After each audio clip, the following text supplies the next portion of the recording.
¿Cómo podemos ponernos en contacto con nuestra sombra? Primero, ¿qué es nuestra sombra?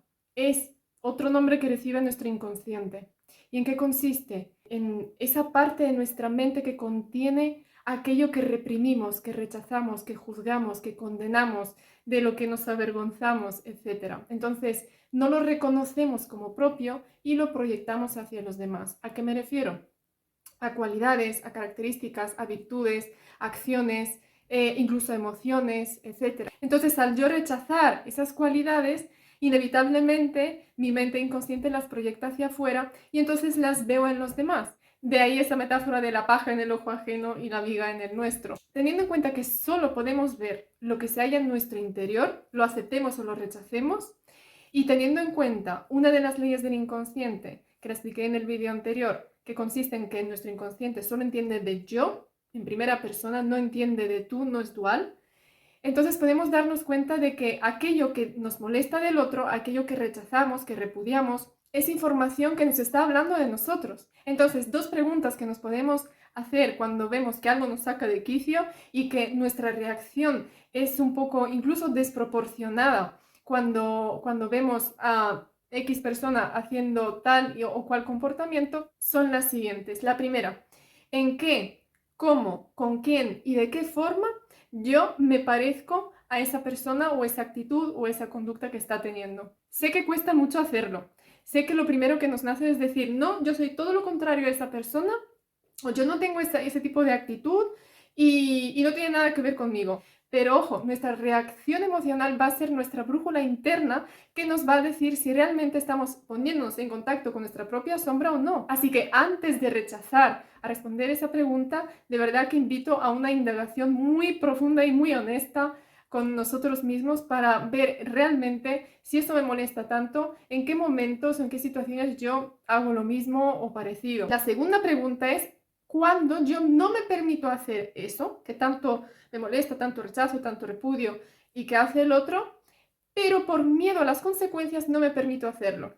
Por miedo a la reacción de los demás, por miedo a que me rechacen, por miedo a que me vean débil, vulnerable o infantil o lo que sea, cualquiera que sea el atributo que queremos esconder y que no queremos que vea el otro o que vean los demás. Y entonces, para proteger nuestra imagen, tanto la autoimagen como la imagen que proyectamos hacia los demás, entonces nos cohibimos y no nos permitimos hacer ese tipo de conductas o tener ese tipo de emociones o actitudes. Os voy a poner un ejemplo de cómo yo aplico lo que os acabo de decir.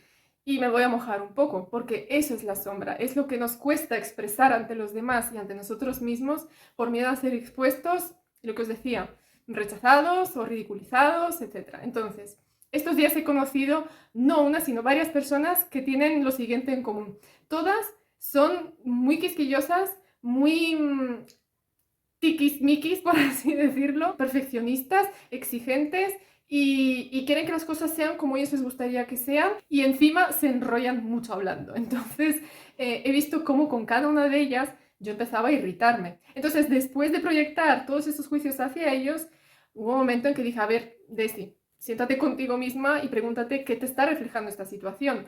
Entonces hice esos dos ejercicios. ¿En qué momentos yo también soy exigente? Yo también soy perfeccionista, yo también soy quisquillosa y quiero que las cosas sean exactamente como a mí me gustaría que sean y no cambien ni un ápice. Bueno, pues puedo reconocerlo en mi experiencia muchas veces.